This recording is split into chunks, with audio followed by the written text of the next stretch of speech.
Эмээлийн дөрөө. Дөрөө харахад энгийн нэгэн мэд хэрэглэл. Хэнд ч анзаарагддаггүй өдөр тутмын хэрэглээ. Гэхдээ энэ энгийн зүйлийн дэлхийн хүн төрлөختний түүхэнд гүйцэтгсэн үүрэг ач холбогдлын тухай өгүүлэхэд өнөөдрийн наран үл хүрнэ.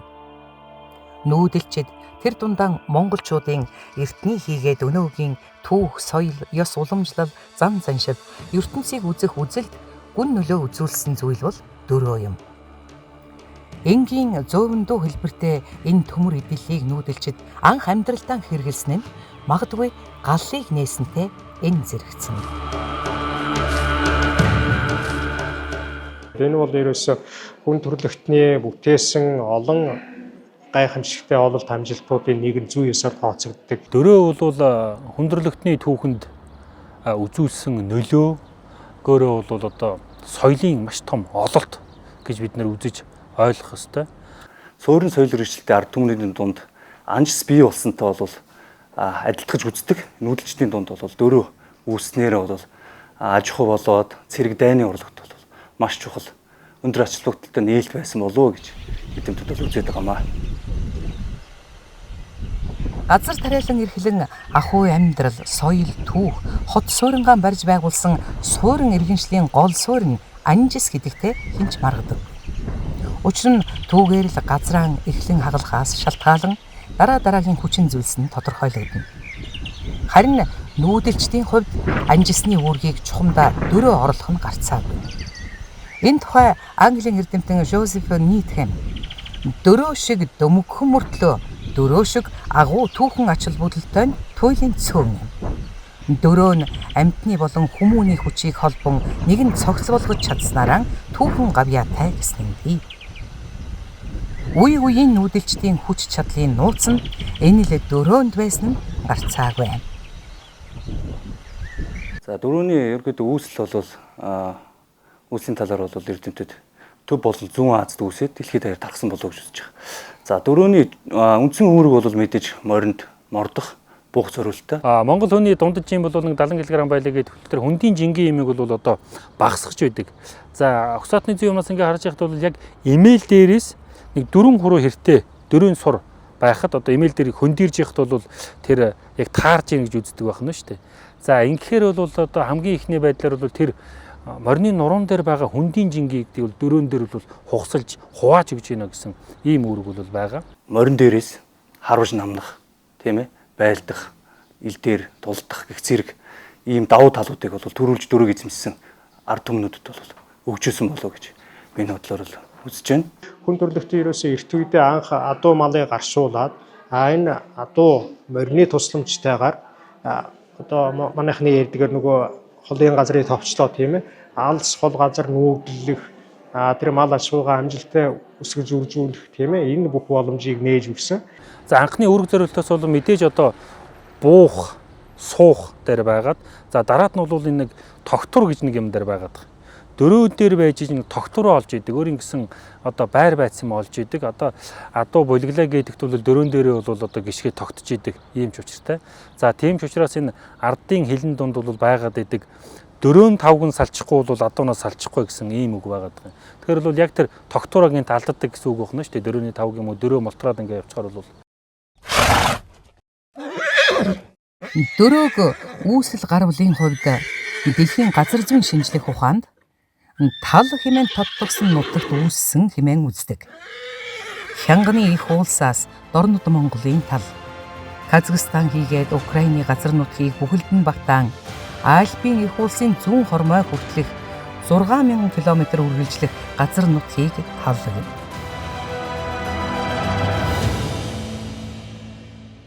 Газар нутгийн багцаан дээр наваад үзэх юм бол хамгийн анх одоо морийг адуу малыг гаршуулсан улсууд бол одоогийн энэ Казахстаны нутагт өвсөрд байсан тэр ботайн соёл гэж яриад байгаа.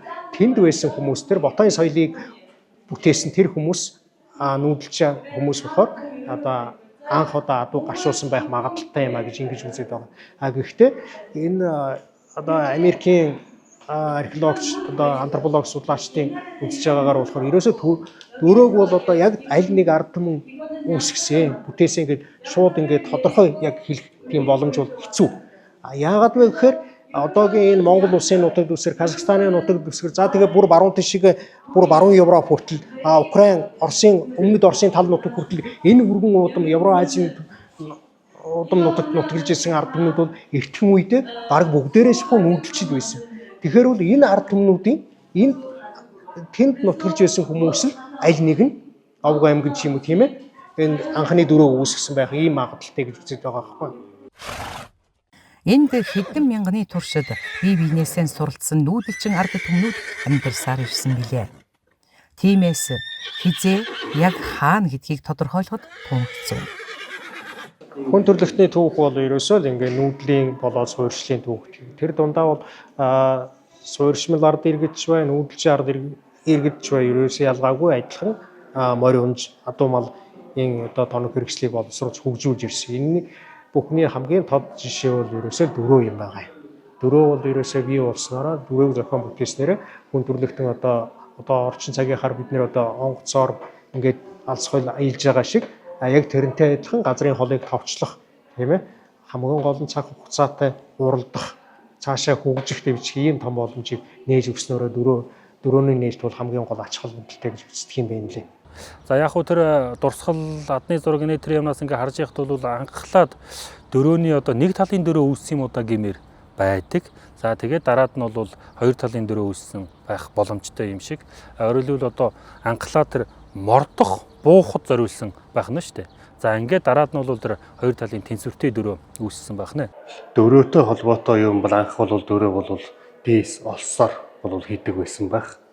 Яг Монголын нутагт буй түүх археологийн дурсгалаас дөрөө илэрсэн төгөлд бол одоо Хөвсгөл аймгийн Алаг Эрдэнэ сумын нүцгэн өндрийн Жужааны үеийн дурсгалаас дөрөө илэрсэн байгаа судлаачид бол Жужааны үеийн дурсгалаас төмөр дөрөөг Жужааны үе гэж үздэг. Хамгийн Монгол нутагт буй түүх археологийн дурсгалын хамгийн эртний дөрөө бол тэр байна.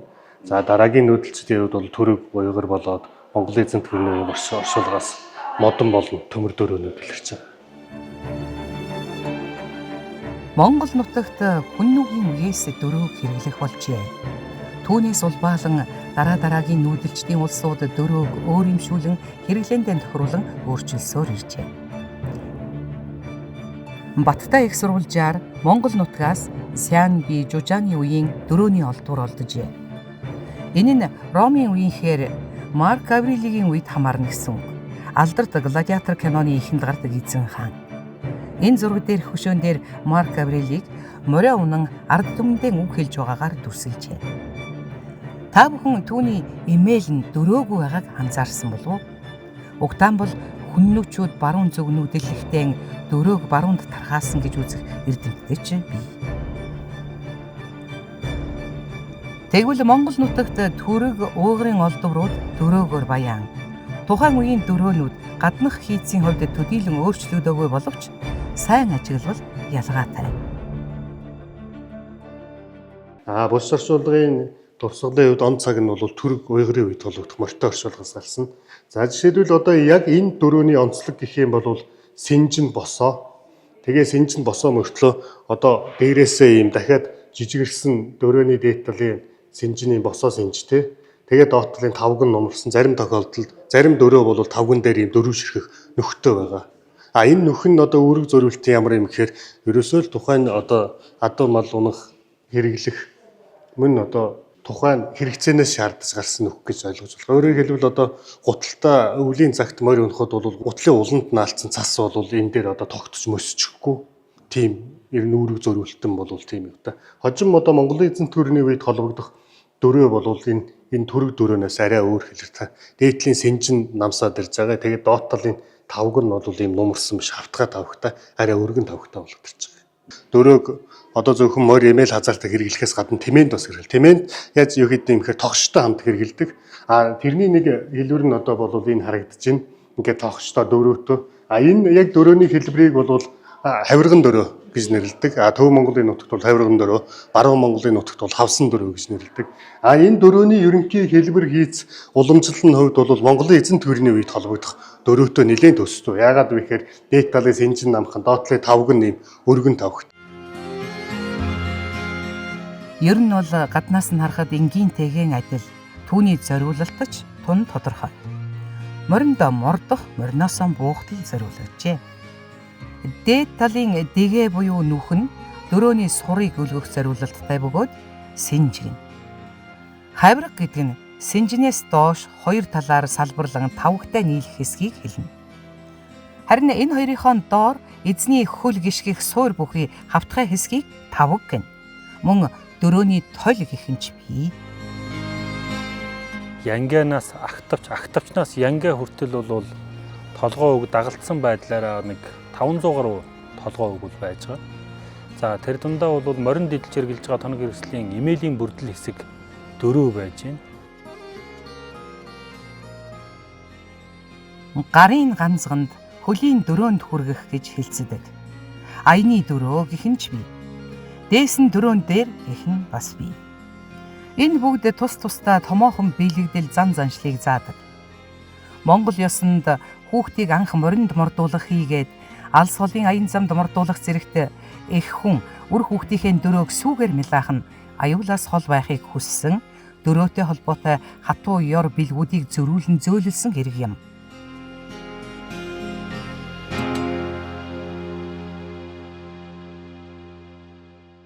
Дөрөв нь бол одоо аж ахуй эрхлэлтээс гадна бол ер нь Монгол соёлын нэгэн онцлог байдаг. Аж ахуйгаас дэвшсэн соёлын утга агуулга үүргэл байдаг юм л да. За энэ үднээсээ аваад үзэх юм бол дөрөв бол явдал мөрийн бэлэгдэл болно.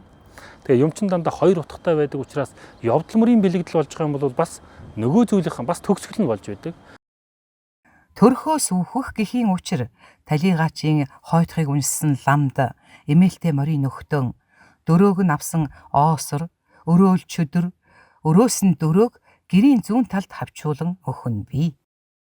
Ер нь бол эртний нүүдэлцэд булш орчуулга одоо үйлдэхдээ тухайн талигаачийн идэл сэргэлж исэн өмсөж зүүжсэн зүсгэлийг хамт дагалдуулдаг. Нүүдэлчдийн хувьд бол хамгийн чухал одоо тухайн үеийн одоо унлаг эдлгээний хэрэгсэл бол морь байгаа.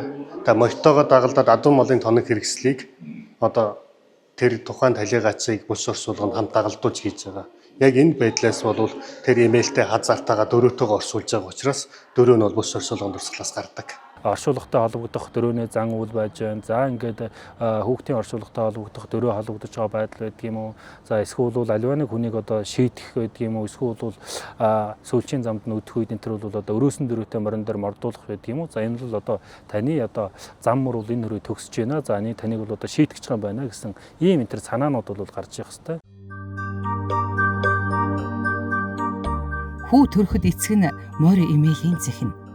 Харин зэгсэн эмээлийн нэгэхэн бүрдэл хэсэг нь өнөөх хос дөрөө. Угтаан дөрөөний мөн чанар нь альва хүмүүнийг доороос нь түшиж тулж явахын бэлэгдэл болдог учраас хамгийн бат бөх төмрөөр хийхийг эрхэмлэнэ. Энэ нь ган дөрөө юм. Шашин шүтлэгийн талаас нь харсан ч хар цагаан хил ата жөтөө альва жатар хараалыг эзнийхээ өмнөөс хааж өөрөө хагарч цуурдаг тухай олон яриа бий. Дөрөөний синжийг тасартал хараах гэдэгч үүнтэй холбоотой.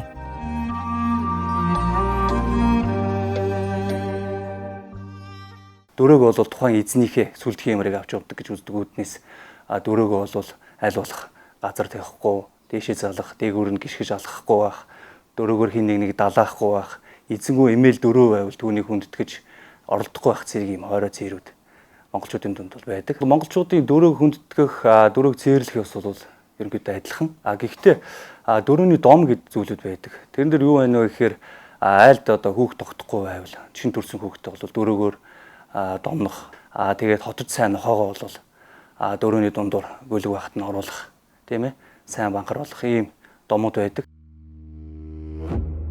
Монголчуудын нохоон гөлөгт хичээхээр авахдаа дөрөөний синжин дундуур гаргах уламжлал одоо ч тасраагүй байна. Морь дөрөө нь монголчуудын хиймор, зан мөр, эзний сүр хүчийг бэлэгддэг. Тиймээс дөрөөний синжээр гаргах нь гөлгийг тухайн айлын буян хишиг, хиймор, эзэнтэй нь холбож гэрээ сахидаг үнэнч нохой болно гэсэн бэлэгдэл юм. Өнөө цагт өнгөрснийг ажиглан бодоход ийм нэгэн зүйл маш тод ажиглагдана. Нүүдэлчдийн дөрөө гээч нь Монгол цэрэг жанжидын түшиг тулгуур нь байжээ. Учир нь Монгол цэргийн олон мянган бээрийг саадгүй туулах оновчтой мэрэгэн харвахад энэ дөрөөл туслана.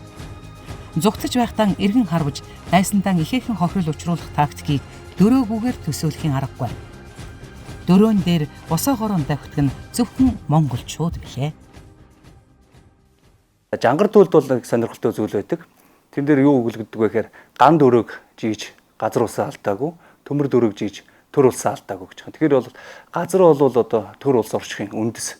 Түүнтэй зэрэгцүүлээд бол морины адууны дөрөг бол тэрнтэй амттгаж өгсөн нь бол морь тэгээд дөрөө гэдэг зүйл бол бат бөх орших, төр засаг, төр улс бол мөнх бат бөх оршихын бэлэгдэл гэж одоо үздэгтэй холбоотой болов гэж миний бодлоор бол үзэж байгаа. Жийжүүдэх гэдэг нь Монголын уламжлалт дархны урлалын нэр томьёо бөгөөд металл эдлэлийн гадаргууг жижиг алхны цохилдоор хээ угалз, зураас, товгор, хонхор чимэглэл гаргах ажиллагааг хийдэг. Халуун хүйтэн гэсэн хоёр аргатай. Ингэж жийжүүдсэн дөрөв нь үнэхээр өнгө чамин олон янзын хээтэй үзэмжтэй бүтээл болдог. Нэг ёсны өв болдог. Жийжүүднэ гэдэг нь болохоор ингээд ган төмөр дээр ингээд тусгай технологиор нарийнхан зураас тодорхой одоо өөрийнхөө хүссэн хэмжээний тийм зураас одоо зураг дүүс гаргаад тэрэн дээрээ мөнгөөр юм уу гуйл ингээд нарийнхан цовж өвөрмөц онцлог бүхий тийм хээ угалж гаргаж байгаа энэ процессыг болохоор жийжүүднэ гэж хэлээд байгаа юм л да. Тэгээ монголчууд бол дархны хэд хэдэн ийм өвүүд байгаа, ноён сэврээ байдаг юм уу, дарган хийс байдаг юм уу, далай шонгоронгийн гангийн хийс байдаг юм уу. За эдгээрдэндээ бол далай шонгоронгийн гангийн хийстэй хамаарахтаа одоо эрентэй дархан, чагунц дархан гэж байж та. Эдгээр нь бол одоо дөрөв жийжүүждэг байж, өөрөөр ган сэлбэрийг бол одоо зүсэж байгаа дээр нь мөнгө суулгана гэсэн үг шүү дээ. Тэрийг бол гоёл чимгэл хийж байгаа. Тэгээ дөрөөн дээр нь бол одоо олон төрлийн зээ бад байдаг юм уу, арслан аратан байдаг юм уу, ийм зүйлүүдийг бол дөрөв тавган дээр бол суулгаж байдаг. Арслантай дөрөв өнтер гэж ярьж байдаг. За энэ бол одоо альва хийсүйтэй энэ бол одоо тэр хамгаалсан ийм л агуулга байх нь. Жижиг мөнгөн дөрөвтэй жинхэнэ Монгол юм л гэдэг одоо тэр дөрөөнийхэн тэр юм дээр бол ерөөл магтаалын зүйл нь бол одоо байж идэг шүү дээ, тийм ээ. Нүүдэлчдийн амьдралд морь хэмээх хадгуус түүхэн үүрэгтэй билээ. Түүнийг эдэлж хэрэглэхэд эмээл хэрэгтэй. Эмээл дээр нь тогтвортой удаан сууж аян замд гарахад дөрөө хамгийн чухал үүрэгтэй. Эмээл дөрөөний түүхэн ач холбогдлыг адуун соёлын үлгий болсон Монгол түмэн туйл хайлахын дайтай хэдэн шөнөөрч хуучилж чаднаа. Энгийн мөртлөө үндэс нь бидний түүхийг бүтээсэн энгийн нэгэн эдлийн тухай товчхон өгүүлэхэд ийм юу? Та бүхэн минь дөрөөн дээрэн босоо сайхан наадаарай.